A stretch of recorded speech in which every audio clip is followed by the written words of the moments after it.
Salut Emmanuel, Salut. merci d'avoir accepté mon invitation. Emmanuel, tu es député européen, membre de la Gauche unie européenne. Tu es candidat sur la liste qui est emmenée par Léon Desfontaines. Léon Desfontaines qui est membre du Parti communiste. Toi, tu n'es pas membre du Parti communiste, mais tu es sur Non, cette ligne de rassemblement de la gauche. Mais enfin, bon, toutes les listes se veulent des rassemblements, tu vois, et vont un peu au-delà d'elles-mêmes. Il n'y a pas que les communistes quoi, sur la liste de c'est Léon sûr. Desfontaines. Toi, c'est la troisième fois que tu te présentes aux élections européennes. Tu l'avais fait une première fois en tant que socialiste en 2014, tu avais été élu. Tu l'as fait une deuxième fois en 2019 en tant qu'insoumis, et tu avais été élu. Là, tu le fais en tant que communiste.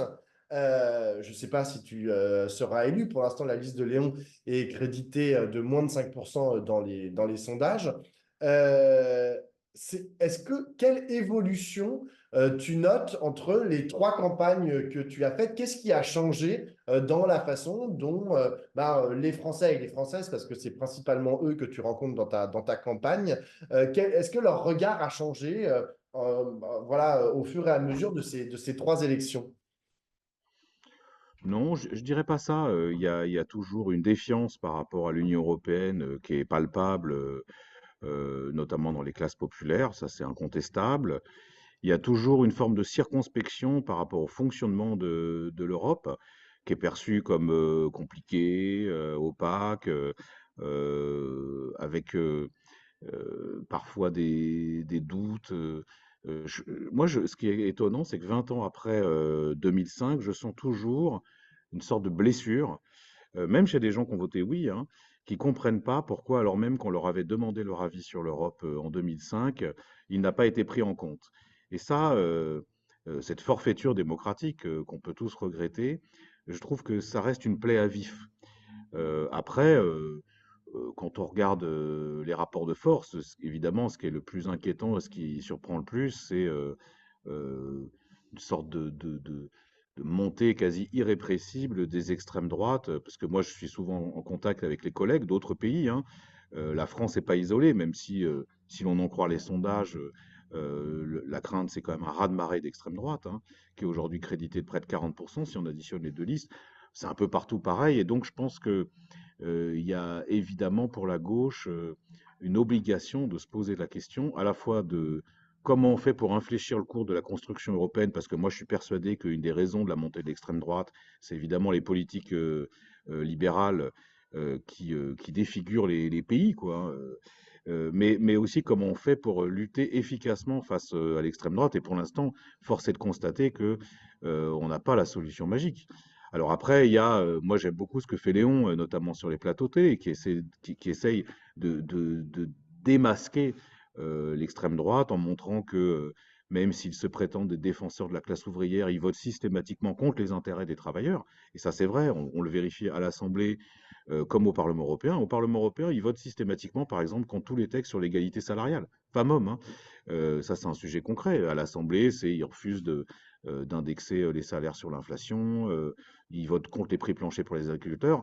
Tout ça, on le sait, mais pour l'instant, je trouve que on est encore tâtonnant, là où on a une extrême droite qui est vraiment triomphante, alors même qu'elle dit pas grand-chose, voire rien. Parce que moi, ce qui me stupéfie dans cette campagne, et c'est vrai encore dans les autres pays européens, mais c'est particulièrement vrai en France, c'est que dès que tu as Bardella sur un débat, une fois passé la morgue et l'arrogance, il n'y a rien, quoi. Il y a du vide, il y a des idées générales, mais qui sont archi rebattues et qui sont souvent très éloignées de la réalité vécue des gens. Et pourtant, il y a cet engouement qu'il faut absolument enrayer.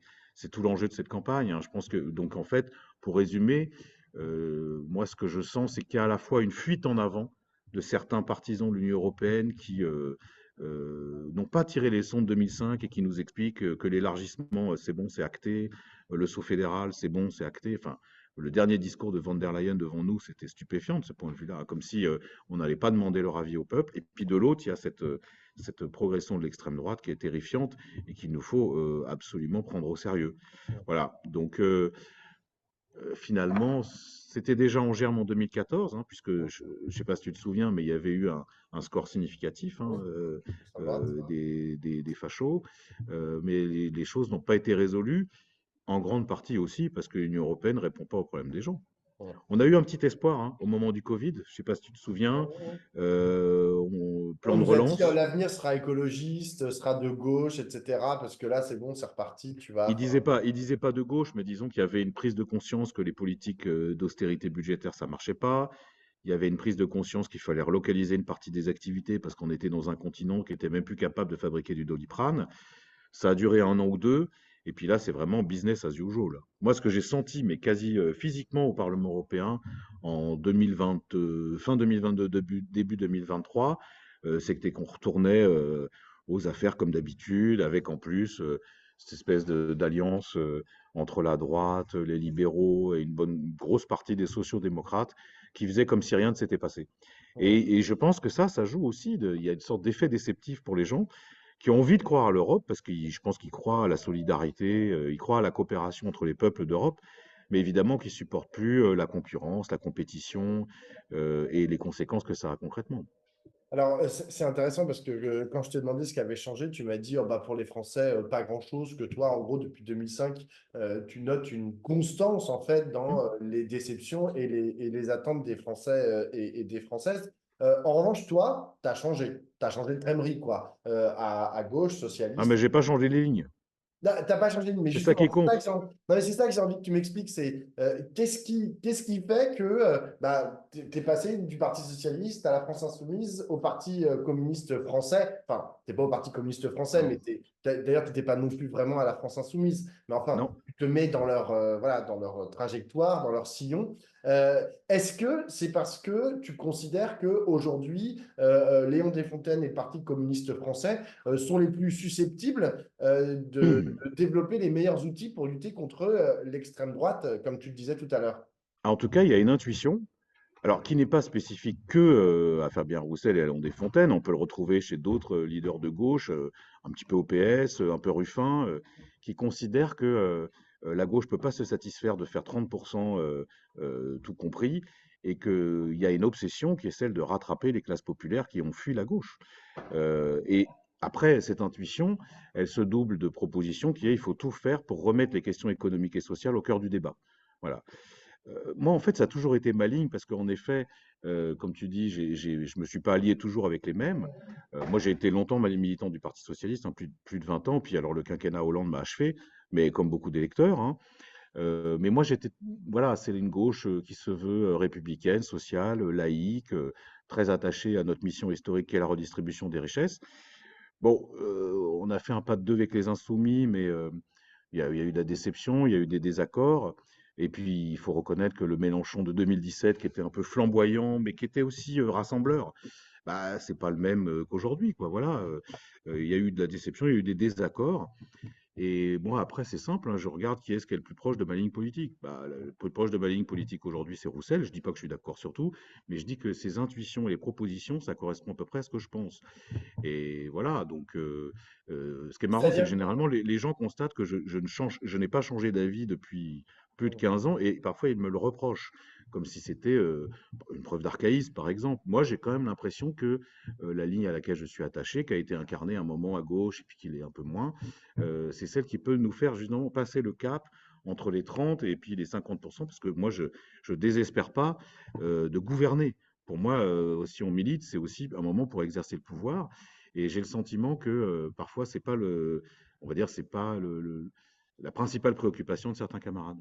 oui, mais là, en fait, il y a quand même un petit paradoxe, c'est que tu viens du Parti socialiste à un moment où le Parti socialiste était dominant, ou quasi dominant, ou co-dominant, on va dire, dans le paysage politique français. Puis tu es passé à la France insoumise qui n'est pas capable d'aller au deuxième tour de l'élection présidentielle. Et maintenant, tu te retrouves avec le Parti communiste qui va faire moins de 5% aux élections européennes. Donc, Ouais, tu vois ce d'abord, que faut je veux pas dire? préjuger du résultat, hein. Non, non, mais bien sûr, Euh, mais et je. ensuite, moi, ce qui m'intéresse aussi, c'est de semer les graines pour l'avenir, parce que, encore une fois, hein, je pense que si le centre de gravité de la gauche se déplace pas, de toute façon, on reste dans l'opposition à perpétuité. Donc, moi, encore une fois, je suis à l'aise dans mes baskets et à l'aise avec mes idées.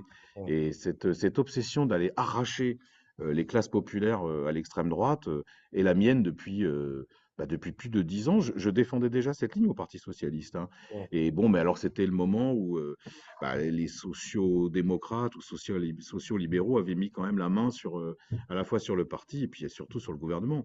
Mm. Et la déception avait été terrible, cuisante. Bon, ça avait été pour moi une déchirure de quitter un parti dans lequel j'avais milité aussi longtemps, mais j'avais l'impression que c'était plus possible, en tout cas pour moi, de convaincre dans un parti qui était complètement rabougri. Mm. Voilà. Alors je vois qu'aujourd'hui l'enthousiasme revient, mais je les mets en garde parce qu'en fait, c'est pas parce qu'on fait 14 ou 15% que pour autant la partie est gagnée. Au contraire, hein, vous verrez le 9 juin, il y aura pas plein d'appels qui vont fleurir sur la recomposition de la gauche. Ça, on sait déjà que ça va avoir lieu, mais s'il n'y a pas une réflexion préalable sur les thématiques qu'il faut mettre en avant et la vision de la société qu'il faut défendre, bah, ça ne marchera pas plus. Mm. Est-ce que toi, tu es inquiet, comme certains à gauche, et je pense notamment du côté de la France insoumise, du retour du hollandisme, sachant que tout à l'heure, tu m'as dit que genre, le quinquennat Hollande avait terminé, avait achevé ton divorce avec le Parti Hmm. socialiste. Est-ce que tu vois dans la potentialité des 15% de Raphaël Glucksmann le risque d'un retour à ces années-là? En tout cas, il y a Hollande. Hollande s'agite beaucoup parce que lui, il croit toujours en sa chance et surtout, il pense que c'est le retour de la ligne qu'il avait préconisée, c'est-à-dire une ligne en réalité social-libérale. Moi, je pense qu'il se plante. Je pense d'ailleurs que pour être honnête, Glucksmann n'est pas totalement sur la ligne de Hollande. En revanche, Assez d'accord. sur les questions européennes, moi, j'ai un vrai désaccord avec Raphaël. Un désaccord de fond. C'est-à-dire que je considère pas que, au nom de la solidarité avec l'Ukraine, il faille élargir l'Union européenne à des pays comme la Moldavie, la Géorgie, les Balkans, parce que ça va créer une situation de dumping social insensée. Je considère pas non plus, et ça c'est quand même un désaccord de fond qu'on avait en partie tranché en 2005, je considère pas qu'il faille un saut fédéral qui aboutirait à lever le veto pour les États membres sur tous les sujets, notamment sur la diplomatie et la défense, parce que compte tenu de la période politique qu'on vit, je pense que ça serait une absurdité avec le centre de gravité en plus de l'Europe qui se déplace à l'Est, hein, donc très atlantiste, très libéral. Et puis surtout, moi j'ai été au sein du groupe social-démocrate au Parlement européen, je sais ce que c'est-à-dire en fait la recherche systématique des accords avec la droite qui aboutit à ce que là, ils aient voté l'austérité budgétaire. On n'en parle pas assez dans cette campagne, mais peut-être le fait majeur, c'est le retour à ce qu'ils appellent la rigueur, et moi que j'appelle l'austérité, qui se traduit concrètement en France, par exemple, avec l'ineffable Bruno Le Maire qui vient nous expliquer qu'il faut faire 10 milliards d'économies cette année, 12 l'année prochaine et 50 à l'horizon 2027. C'est-à-dire concrètement des coupes drastiques dans les services publics, dans les budgets sociaux. Ça, c'est une politique que je combats résolument, mais la social-démocratie l'accompagne. Mmh. Donc voilà pourquoi, dans cette campagne, je pense que il faut quand même voter pour une gauche de combat et de rupture, y compris qu'il y ait une vision eurocritique, eurovigilante, ça a toujours été la mienne, mais je crois que c'est plus que jamais nécessaire. Alors, c'est intéressant parce que j'ai aussi entendu Léon Desfontaines dans son interview qu'il a donnée à Mediapart parler de cette question du veto européen sur enfin, la levée enfin, de l'unanimité en gros sur les questions de défense et de diplomatie. Voilà, son opposition à ça. Tu redis la même chose. Mais ensuite, Léon a été un peu flou en fait sur la question de la hiérarchie en fait des normes en gros de l'endroit où tu situes la norme européenne par rapport à la norme nationale.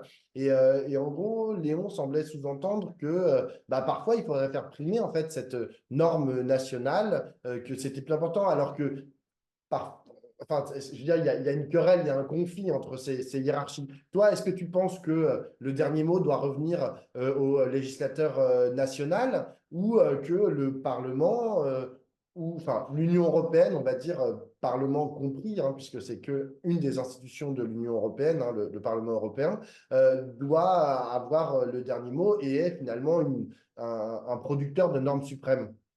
C'est un super débat à la fois juridique et politique que j'avais chaque année avec mes étudiants en droit constitutionnel. Alors, je pense qu'il pointe du doigt, Léon, un sujet qui est majeur, qui est que pour certains juristes, alors à la fois en France et puis surtout pour la Cour de justice de l'Union européenne, le droit communautaire prime de facto sur la constitution des États membres. Et là, il y a quand même un sacré sujet. Et d'ailleurs, ce qui est étonnant, c'est que tous les européistes favorables à cette suprématie oublient qu'il y a un grand État membre dans lequel on a une Cour constitutionnelle qui résiste, qui est la Cour de Karlsruhe en Allemagne, qui à plusieurs reprises a dit dans des décisions majeures que il ne reconnaissait pas la supériorité du droit communautaire sur la Constitution. Bah, c'est mon cas aussi.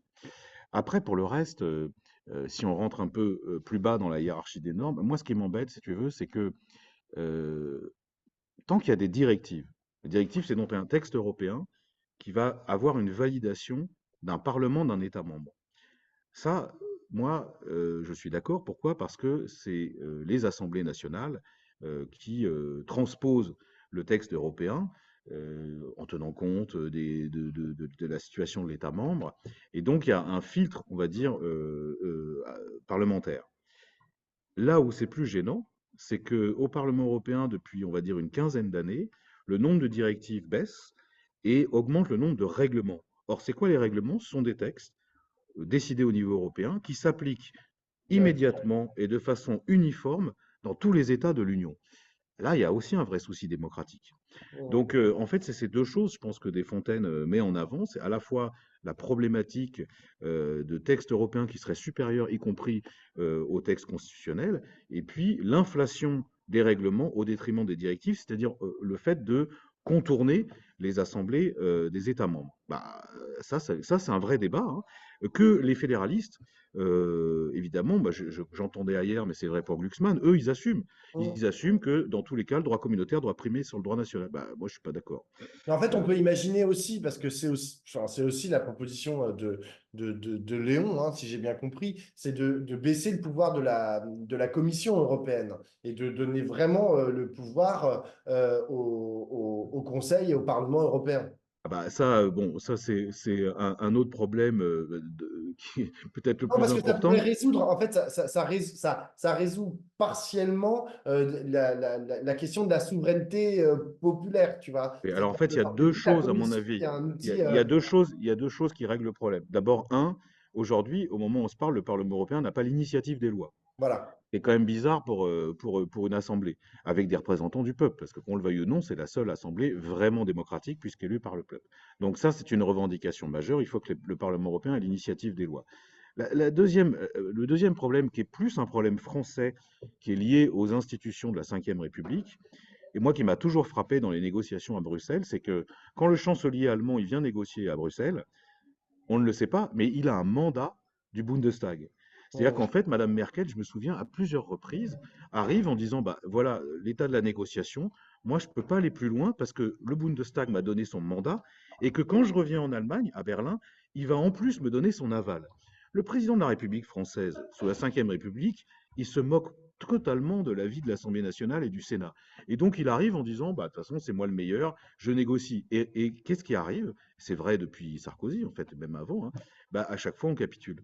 Mm. Donc il y a un double problème démocratique, à la fois au niveau européen, il faut que le Parlement ait l'initiative des lois, mais au niveau français aussi, il faut que l'Assemblée nationale, notamment, participe davantage aux négociations européennes. Elle ne le fait pas, elle est complètement mise à l'écart. Enfin, je veux dire, alors, c'est pas. Bon, moi, j'étais toujours hostile aux institutions de la cinquième, je le suis toujours autant, hein, mais enfin, c'est quand même un vrai problème démocratique. C'est qu'on a quasiment aucun pouvoir donné à l'Assemblée pour contrôler les textes, au point que aujourd'hui, tu as dans les transpositions de directives, par exemple, ça prend très peu de temps, ça passe à toute allure, et on a le même problème. On a eu le même problème sur les traités de libre-échange, hein, ceux qui sont de nature mixte, parce que aujourd'hui, il y a deux types de traités de libre-échange. Je ne vais pas rentrer dans la technique, mais il y a une partie des traités où il faut une double ratification.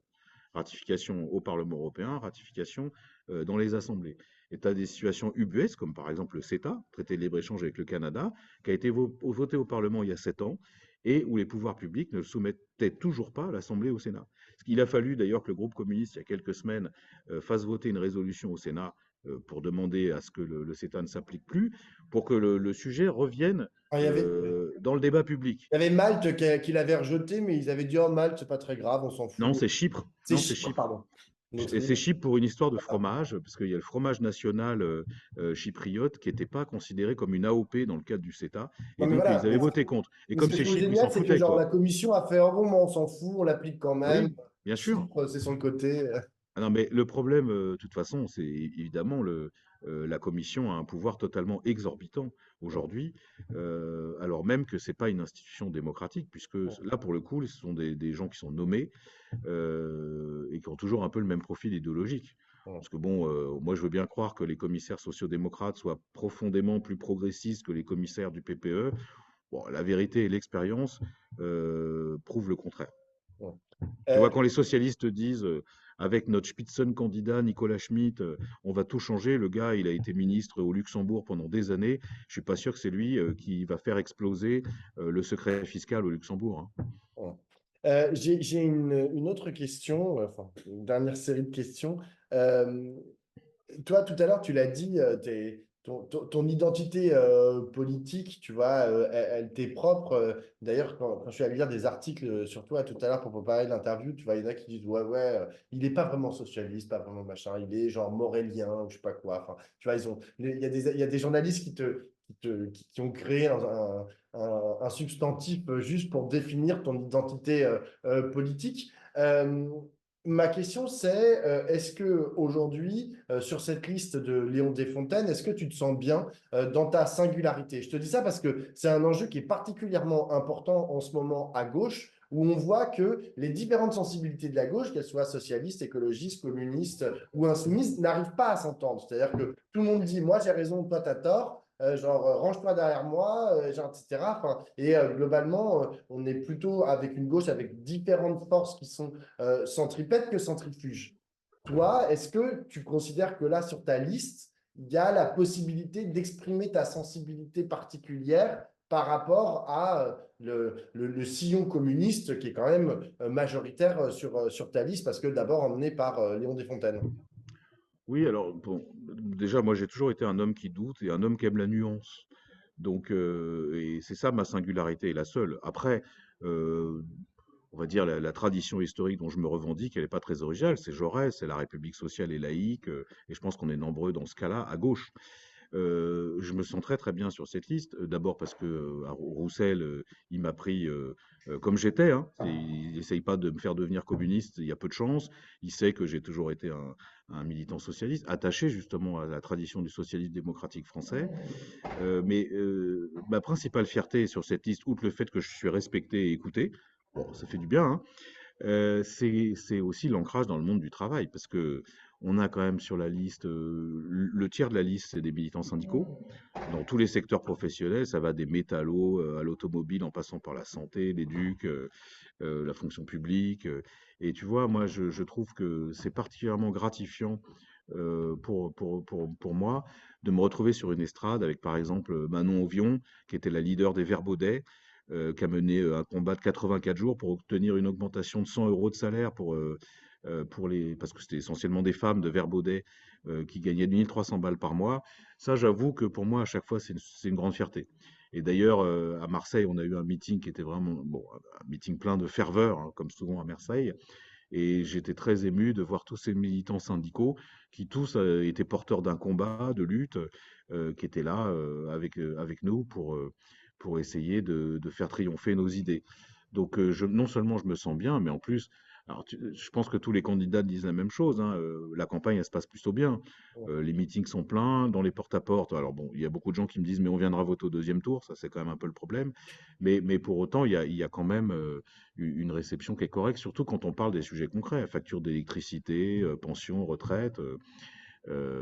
Après, je trouve aussi que les gens subissent la violence des temps. Par exemple, on sous-estime hein, ce qui vient d'être fait sur l'assurance chômage, hein, l'annonce d'une troisième réforme de Paratal qui explique qu'on va réduire la durée d'indemnisation des chômeurs et que ça va inciter les gens à travailler. Moi, je vois bien, à quel point les gens reçoivent ça avec brutalité. Il y a quelque chose de cruel, en fait, dans tous ces argumentaires culpabilisateurs et stigmatisants.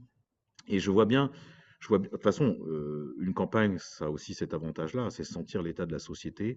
Et on a quand même beaucoup de plaies à vif. Et ce qu'il ne faut pas faire, c'est verser du sel dessus. Il y a beaucoup de fractures françaises.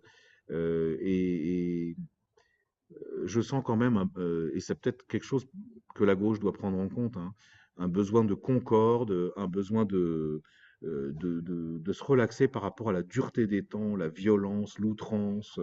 Euh, et ça, je le sens particulièrement dans les classes populaires. Mmh. J'ai une dernière question, Emmanuel, parce que tu zigzags un peu, mais sur la Oui, question. bon, bah voilà, c'est comme ça, on Non, non, non, discute à non, mais bâton je rompu. sais.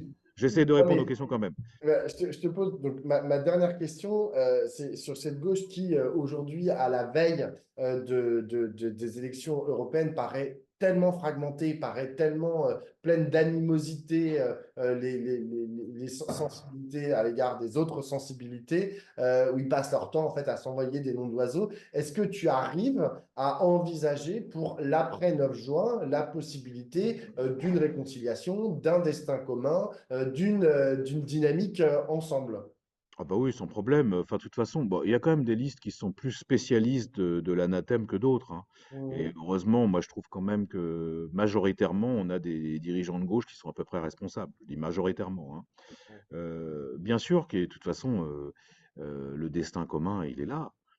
Après, ce qui est important, c'est sur quelle ligne idéologique on pense que la gauche peut se reconstruire. C'est ça qui va être l'enjeu aussi dans la préparation de l'élection présidentielle de 2027, enfin surtout des législatives, parce que la première chose qu'on devrait se promettre entre nous, c'est d'arrêter le crétinisme présidentiel. Enfin, on voit bien que la Ve République a été faite contre la gauche. D'ailleurs, c'est contre notre ADN de délibération collective, hein. Et la première des choses à faire, c'est quand même se promettre d'en finir avec ces institutions et donc d'adhérer alors, je ne sais pas s'il faut dire la Sixième République, mais en tout cas un projet de réforme majeure des institutions. Parce que sinon, bah, vous avez la personnalisation à outrance et cette espèce de course de petits chevaux qui est pénible, quoi, hein. Mhm. Donc ça fait partie quand même du débat. Mais pour le reste, moi je ne pense pas qu'il y ait le moindre problème à se parler, à dialoguer, à construire ensemble. Et tu verras d'ailleurs que la plupart se retrouveront tranquillement au municipal pour mener des listes communes, hein.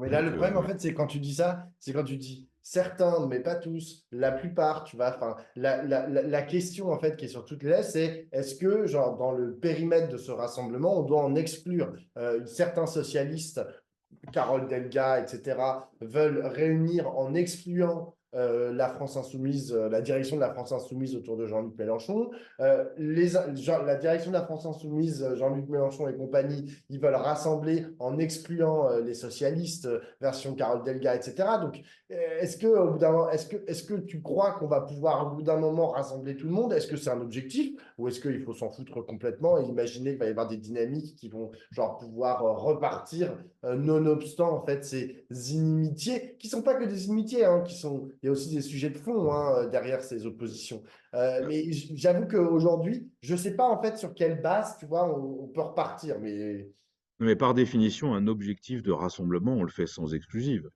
parce que sinon, c'est pas du rassemblement. Après, il y a des on n'est pas questions d'accord avec politiques. ça. Il y a évidemment des lignes politiques qui sont parfois contradictoires et divergentes.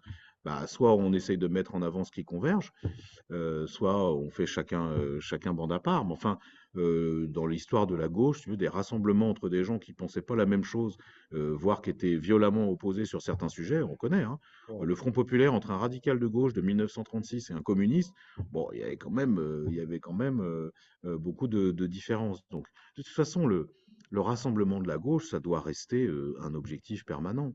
On ne peut pas se satisfaire de la pulvérisation ou l'éparpillement de la gauche française, surtout quand on a en face de nous quand même une extrême droite qui est très forte.